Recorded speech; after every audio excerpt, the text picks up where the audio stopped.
صفوان اور ہند کا ساتھ دے رہے تھے۔ شام کے بعد صفوان اپنے گھر گیا، اس کی بیوی جس کا نام فاختہ تھا خالد بن ولید کی بہن تھی، وہ بھی ابو سفیان کی باتیں سن چکی تھی۔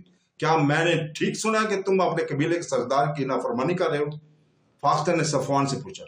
اگر فرما برداری کرتا ہوں تو پورے قبیلے کا وقار تباہ ہوتا ہے، قبیلے کا سردار بزدل ہو جائے تو قبیلے والوں کو بزدل نہیں ہونا چاہیے۔ سردار اپنے قبیلے کے دشمن کو دوست بنا لے تو وہ قبیلے کا دوست نہیں ہو سکتا۔ کیا تم مسلمانوں کا مقابلہ کرو گے؟ فاختہ نے پوچھا۔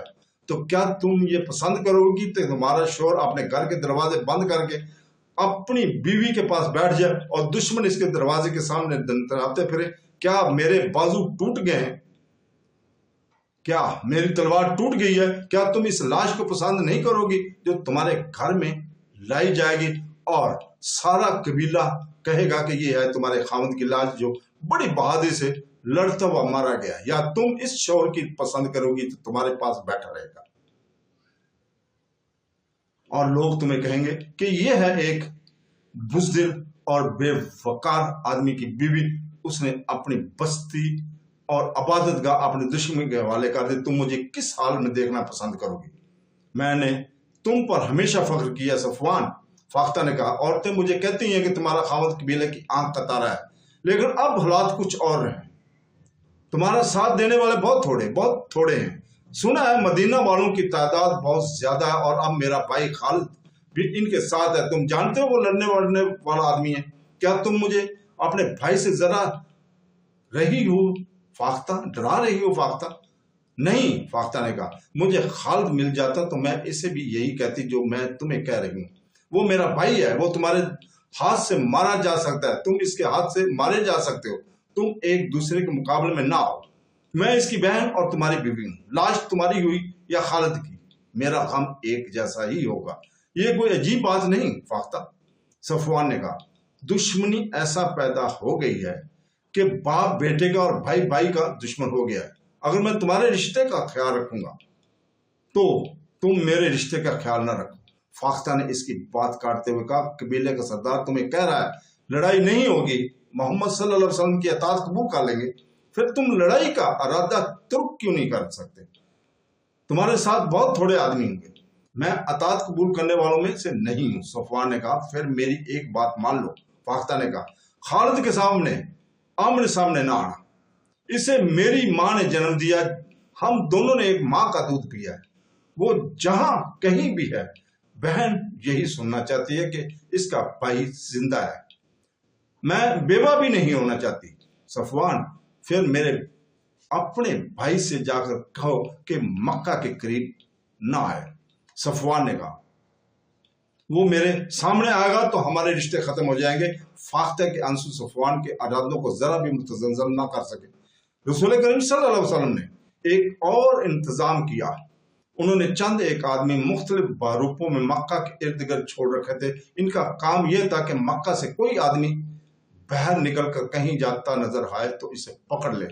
جاسوسی کا یہ اہتمام اس لیے کیا گیا تھا کہ قریش اپنے دوست قبائل کو مدد کے لیے نہ بلا سکے۔ دوسرے دن ہی وہ شتر سواروں کو پکڑ کر لایا گیا جو عام سے مسافر معلوم ہوتے تھے، انہیں مسلمانوں کے پڑاؤ میں لے جایا گیا۔ ایک دو دھمکیوں سے ڈر کر انہوں نے اپنی اصلیت ظاہر کر دی۔ ان میں سے ایک یہودی تھا اور دوسرا قبیلہ قریش کا، وہ مکہ سے چند میل دور رہنے والے قبیلہ بنو بکر کے ہاں یہ اطلاع لے کر جا رہے تھے کہ مسلمان مرال زہر میں پڑاؤ کیے ہوئے ہیں۔ بنو بکر کو یہ بھی پیغام بھیجا جا رہا تھا کہ وہ مسلمانوں پر شب خون مارے اور دو اور قبیلوں کو بھی اپنے ساتھ ملا لیں۔ پیغام میں یہ بھی تھا کہ مسلمان مکہ کو محاصرے میں لیں تو بنو بکر اور دوسرے قبیلے عقب سے ان پر حملہ کریں۔ ان سے پوچھا گیا کہ مکہ میں لڑائی کو تیاریاں کس پیمانے پر ہو رہی ہیں۔ انہوں نے بتایا کہ ابو سفیان لڑائی نہیں چاہتا اور مکہ والوں کی اکثریت اس کے ساتھ ہے، صرف اکرمہ اور صفوان لڑیں گے، لیکن ان کے ساتھ بہت تھوڑے آدمی ہیں۔ ان دونوں آدمیوں کو ابو سفیان نے نہیں، اکرمہ اور صفوان نے بھیجا تھا۔ رسول کریم صلی اللہ علیہ وسلم اپنے سلاروں وغیرہ سے کہا کہ مکہ میں یہ فرض کر کے داخل ہو جاؤ کہ قریش شہر کے دفاع میں لڑیں گے۔ آپ صلی اللہ علیہ وسلم نے اپنی فوج کو 4 حصوں میں تقسیم کیا۔ اس زمانے میں مکہ کی طرف 4 راستے جاتے تھے جو مکہ کے ارد گرد کھڑی پہاڑیوں میں سے گزرتے تھے۔ فوج کے ہر حصے کو ایک راستہ دے دیا گیا۔ انہیں اپنے اپنے راستے سے مکہ شہر کی طرف پیش قدمی کرنی تھی۔ فوج کے ان حصوں میں ایک کی نفری سب سے زیادہ رکھی گئی۔ اس کی کمان ابو عبیدہ رضی اللہ تعالیٰ کو دی گئی۔ حضور پاک صلی اللہ علیہ وسلم کو اس دستے کے ساتھ رہنا تھا۔ ایک حصے کی کمان حضرت علی رضی اللہ تعالیٰ کے پاس تھی، ایک کی کمان زبیر رضی اللہ تعالیٰ تھے، اور چوتھے حصے کی کمان حضرت خالد بن ولید رضی اللہ تعالیٰ عنہ کے پاس تھی۔ مورخوں نے لکھا ہے کہ اس اسکیم پر غیر معمولی دانشکار فرما تھی۔ 4 سمتوں سے پیش قدمی کا مقصد یہ تھا کہ مکہ کے دفاعی دستوں کو 4 حصوں میں بکھیر دیا جائے۔ اگر وہ مسلمانوں کی پیش قدمی کو کسی ایک یا 2 راستوں پر روک بھی لیں تو دوسرے راستے دستے آگے بڑھ کر شہر میں داخل ہو سکے۔ اس کے علاوہ فوج کی اس تقسیم کا مقصد یہ بھی تھا کہ قریش اگر دفاع میں نہ لڑے تو وہ کسی راستے سے بھاگ بھی نہ سکے۔ رسول پاک صلی اللہ علیہ وسلم نے اس اسکیم کے علاوہ جو احکام دیے وہ یہ تھے کہ قریش دفاع میں نہ لڑے تو ان پر ہاتھ نہ اٹھایا جائے، امن کا جواب پرامن طریقے سے دیا جائے، اگر کہیں جھڑپ ہو جائے تو زخمیوں کو قتل نہ کیا جائے بلکہ اس کی مرکم پٹی کی جائے اور اس کی دیکھ بھال کی جائے۔ لڑنے والوں میں جو پکڑا جائے اس پر تشدد نہ کیا جائے، نہ اسے قتل کیا جائے اور اسے جنگی قیدی بھی نہ سمجھا جائے، اور ان میں سے کوئی بھاگ نکلے تو اسے بھاگ جانے دیا جائے۔